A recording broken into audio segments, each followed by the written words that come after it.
അതേ ഗൗരി, നിനക്കതിന് പറ്റും. റീന ദേവൻ്റെ മനസ്സിൽ കയറാൻ പറ്റാനുള്ള നുറുങ്ങുവിദ്യകൾ അവൾക്ക് പറഞ്ഞു കൊടുത്തു. റീന, ഇതൊക്കെ നടക്കുവോ? സംശയത്തോടെ ഗൗരി തിരക്കി. നടക്കും പെണ്ണെ, നടക്കാതെ എവിടെ പോവാൻ? നീ നോക്ക്, എന്നിട്ട് കാര്യങ്ങൾ അപ്പോ വിളിച്ചു പറ. ശരിയടി. രണ്ടുപേരും ഫോണ് കട്ട് ചെയ്തു. എൻ്റെ ഗണേശ, ഒത്താൽ നല്ലത്, ചീറ്റിയാൽ വീണ്ടും കടുവയുടെ വായിൽ. അന്ന് വൈകുന്നേരം അവൾ മനുഷ്യൻ്റെ മുന്നിലുള്ള പൂന്തോട്ടത്തിലൂടെ നടക്കുമ്പോഴാണ് ദേവികയും ദേവനും വരുന്നത്. ആ ആഡംബരക്കാർ അവിടെ മുന്നിലൂടെ മാൻഷൻ്റെ കാർ പോർച്ചിലേക്ക് ചെന്നു. ഗണേശ, കാത്തോണേ, കൂടെ വേണേ, അവൾ ആകാശത്തേക്ക് നോക്കി പറഞ്ഞു.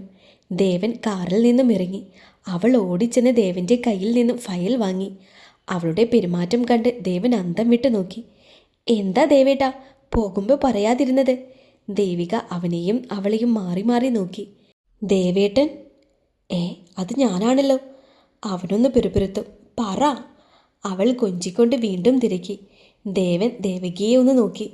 അത് പിന്നെ നീ നല്ല ഉറക്കമായിരുന്നല്ലോ, അതാ. ആണോ? ഇനി പോകുമ്പോൾ പറയണേ. ആ പിന്നെ പറയാം. ദേവൻ അവളുടെ കൂടെ നിന്നു. നീ വാ. ദേവൻ പല്ലുറുമിക്കൊണ്ട് ചിരിച്ചു. അവളെ ചേർത്ത് പിടിച്ചുകൊണ്ട് റൂമിലേക്ക് പാഞ്ഞു. റൂമിലെത്തിയതും പതിവ് പോലെ അവളെ ഒറ്റയേറായിരുന്നു. അവളുടെ കണ്ണുകൾ നിറഞ്ഞു. മനസ്സ് വേദനിച്ചു. അവൾ സങ്കടം കടിച്ചു പിടിച്ച് തിരിഞ്ഞു. നിനക്കെന്താടി, വട്ടുപിടിച്ചോ? എന്താ ഏട്ടാ? ഏട്ടനോ? ആരുടെ ഏട്ടൻ? ദേവൻ സാറ്. അത് പണ്ട്. ഇപ്പോൾ എൻ്റെ ഏട്ടനാണ് ദേവേട്ടൻ. അവൻ നെറ്റിയിൽ കൈവച്ചുകൊണ്ട് അവിടെ ഇരുന്നു. ഇവൾക്ക് വല്ല മാനസിക രോഗവും പിടിപെട്ടോ? അവൻ്റെ മനസ്സിലേക്ക് പല ചിന്തയും വന്നു. ഇന്നലെ അടിച്ച അടി അവളുടെ തലയ്ക്ക് വല്ലതും പറ്റിയോ? അവൻ ഞെട്ടലോടെ എഴുന്നേറ്റ് അവളെ നോക്കി. എന്താ ഏട്ടാ നോക്കുന്നത്? അതെ, ഇവൾക്ക് അടിച്ചടിയിൽ തലയ്ക്ക് കാര്യമായി എന്തോ പറ്റിയിട്ടുണ്ട്. ഏട്ടാ, ഷൂ ഊരി തരട്ടെ? വേണ്ട, ഞാൻ ഊരിക്കോളാം. അല്പം നേരം കഴിഞ്ഞ് ദേവൻ ആഹാരം കഴിക്കാൻ വേണ്ടി റൂമിന് വെളിയിലേക്ക് വന്നു. അപ്പോഴാണ് ക്യാമറ അവനെ ഫോക്കസ് ചെയ്ത് തിരിയുന്നത് കണ്ടത്. അപ്പോൾ തന്നെ ഗൗരിയും ഓടി വന്ന് ദേവൻ്റെ കയ്യിൽ തൂങ്ങി നടന്നു. ദേവേട്ടാ, എന്നാ നമ്മൾ ടൂറ് പോകുന്നത്? ഗൗരി, നിർത്ത് നിന്റെ ഭ്രാന്ത്. എന്താ ദേവേട്ടാ? സ്റ്റോപ്പ് ഗൗരി. ദേ, അമ്മ നമ്മളെ വാച്ച് ചെയ്യുന്നുണ്ട്. ഇല്ലെങ്കിൽ ഈ 2ാം നിലയിൽ നിന്നും ഞാൻ എടുത്ത് താഴേക്കിട്ടേനെ. അവളുടെ പുതിയ നാടകമായി ഇറങ്ങിയേക്കുക. ആഹാരം കഴിക്കാൻ നേരം അവരുടെ കൂടെ ദേവികയും ഉണ്ടായിരുന്നു. മോനെ, നാളെയാണ് ടൂർ പോകേണ്ട ഡേറ്റ്. മോളെ, വേണ്ടതെല്ലാം എടുത്തു വെച്ചേരെ. 15 ദിവസത്തെ ട്രിപ്പാണ്. അവളൊന്ന് ഞെട്ടി. ഈശ്വര, 15 ദിവസം ഇങ്ങേരുടെ കൂടെ, അറിയാത്തൊരു നാട്ടിൽ. അമ്മ, എവിടേക്കാ? കാനഡ.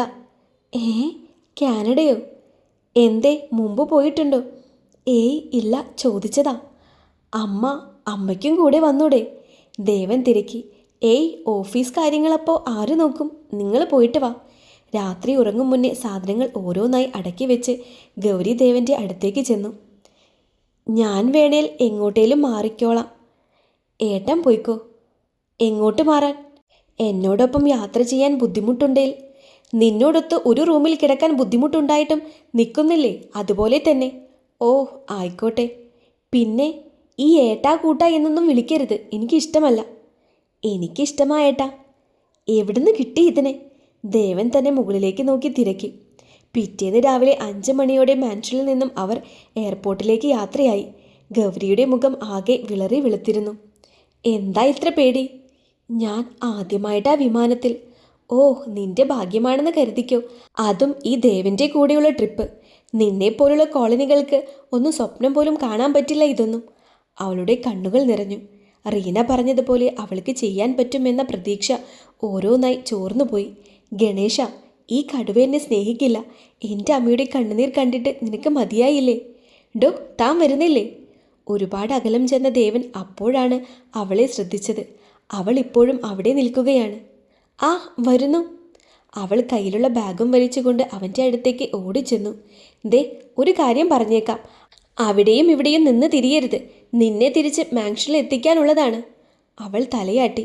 എയർപോർട്ടിലെ ചെക്കിംഗ് എല്ലാം കഴിഞ്ഞ് അവർ ഫ്ലൈറ്റിൽ കയറി. ദേവൻ്റെ അടുത്ത സീറ്റ് തന്നെയാണ് അവളുടേതും. ദേവനും അവളും ഒന്നിച്ചാണ്. അവൾ വിൻഡോസിലൂടെ പുറത്തേക്ക് നോക്കി. അറിയാതെ കണ്ണുകൾ നിറഞ്ഞു. ഗൗരി, നീ എന്തിനാ ഇങ്ങനെ കരയുന്നത്? ഇങ്ങേര് എന്തായാലും നിന്നെ സ്നേഹിക്കില്ല. അമ്മയ്ക്ക് വേണ്ടിയെങ്കിലും നീ ഇങ്ങേര് പറയുന്നത് കേട്ടു നിൽക്ക്. അപ്പോഴേക്കും വിമാനം മുകളിലേക്ക് ഉയർത്താൻ പോകുന്നു എന്നതിൻ്റെ സിഗ്നൽ മുഴങ്ങി. അവൾ പേടിച്ച് ദേവൻ്റെ കൈ മുറുകെ പിടിച്ചു. അവളുടെ നഖം ദേവൻ്റെ കൈയിലേക്ക് ആഴ്ന്നിറങ്ങി. അവൻ കൈവിരലുകൾ മടക്കി ദേഷ്യം കടിച്ചമർത്തി. അല്പം നേരം കഴിഞ്ഞ് അവൾ കണ്ണുകൾ തുറന്ന് ദേവനെ നോക്കി. ഇങ്ങേരിതെന്ത് ഹനുമാന്റെ ഫിഗർ ഇടുന്നു? അവളൊന്ന് ചിരിച്ചു. ഷട്ടപ്പ്, നിന്റെ ഈ യക്ഷിയുടെ നഖമൊന്ന് വെട്ടിക്കളെ. അവൾ അപ്പോഴാണ് അത് ശ്രദ്ധിച്ചത്. ദേവൻ്റെ കയ്യിൽ നിന്നും രക്തം പൊഴിഞ്ഞിരിക്കുന്നു. അവളൊരു ഞെട്ടലോടെ ദേവനെ നോക്കി. സോറി, ഞാൻ ആദ്യമായിട്ടാ ഫ്ലൈറ്റിൽ, അതാ. ദേവൻ പല്ലുകൾ ഇറുമിക്കൊണ്ട് അവളെ ദേഷ്യത്തിൽ നോക്കി. ഇങ്ങനെ നോക്കലേ ദേവേട്ടാ, അറിയാതെയല്ലേ. ഷ്.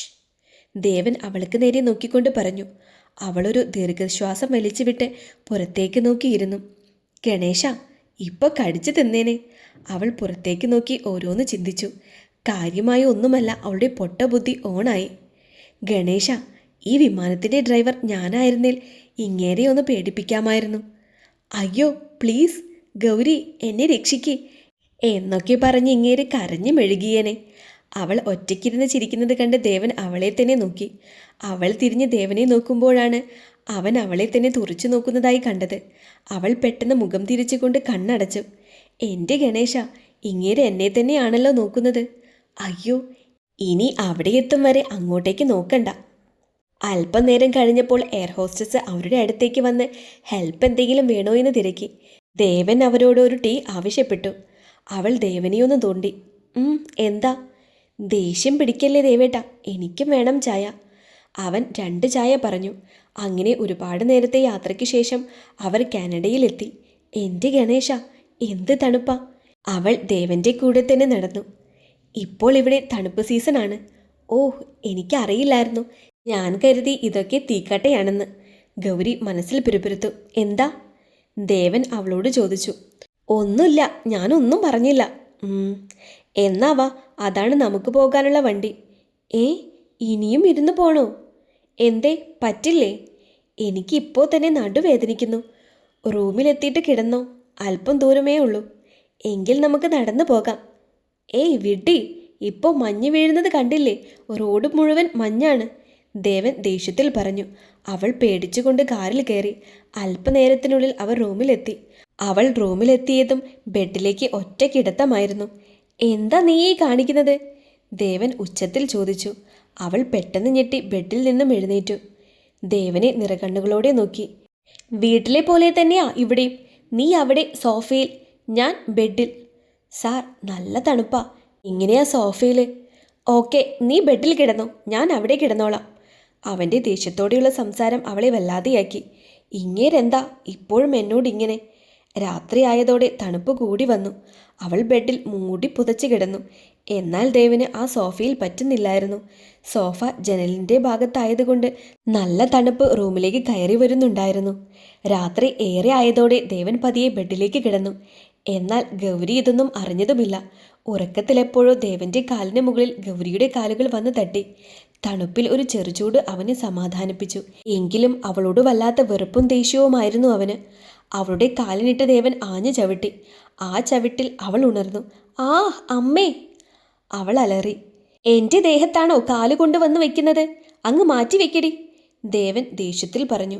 ആ ചവിട്ടിൽ അവളുടെ കാല് വല്ലാതെ വേദനിച്ചു. സാറ അതിന് സോഫയിലല്ലായിരുന്നോ? അതിനെപ്പറ്റി കൂടുതലൊന്നും പറയണ്ട. മര്യാദയ്ക്ക് കിടക്കാൻ പറ്റുവാണേൽ കിടന്നു. അവളുടെ ഒരു മുട്ടാൻ വരല്. ദേവൻ അതും പറഞ്ഞ് തിരിഞ്ഞു കിടന്നു. അവൾ കരഞ്ഞുകൊണ്ട് കട്ടിലിൻ്റെ മറ്റേ അറ്റത്തേക്ക് നീങ്ങിക്കിടന്നു. എൻ്റെ ഗണേശ, നിനക്കറിയാലോ, അറിഞ്ഞോണ്ട് ഞാൻ ആരെയും മുട്ടാൻ ചെന്നിട്ടില്ല എന്ന്. ഇങ്ങേര് എപ്പോൾ വന്ന് കിടന്നു എന്ന് പോലും എനിക്കറിയില്ല. രാത്രി ഒരുപാട് വൈകിട്ടും അവൾക്ക് ഉറക്കം വരുന്നില്ല. ഇടയ്ക്ക് എഴുന്നേറ്റ് അവൾ പുറത്തേക്ക് നോക്കി. നല്ല മഞ്ഞ് വീഴുന്നുണ്ട്. നല്ല ഭംഗിയുള്ള ശാന്തമായ പ്രദേശം. തണുപ്പിൻ്റെ കാഠിന്യം കൂടിക്കൂടി വന്നു. അവൾ ബെഡിലേക്ക് തന്നെ ചെന്ന് കിടന്നു. എങ്ങനെയാ ഈ കടുവയുടെ കൂടെ കിടക്കുക?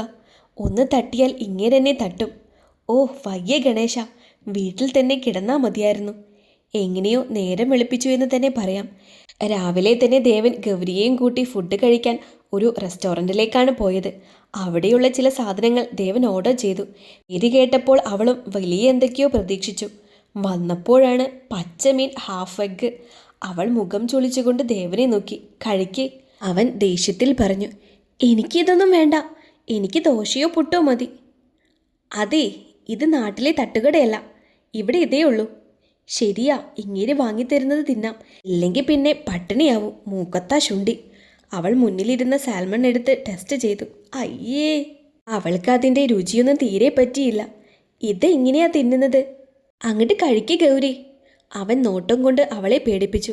അവൾ ഓക്കാനം വന്നെങ്കിലും അതെടുത്ത് കഴിച്ചു. സാർ, അവൾ പതിയെ വിളിച്ചു. എന്താ? ഇതെന്താ സാധനം? സാൽമൺ.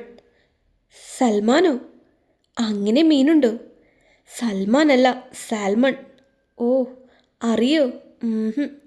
ആ, വേഗം കഴിച്ചെഴുന്നേൽക്ക്. അല്പം നടക്കാൻ പോകാം. ഈ തണുപ്പത്തോ? അമ്മ വീട്ടിലെത്തിയാൽ തിരക്കും കാര്യങ്ങൾ. മണിമണിയായി പറയണമെങ്കിൽ ചുറ്റി കാണണ്ടേ പറ്റൂ. ഓ,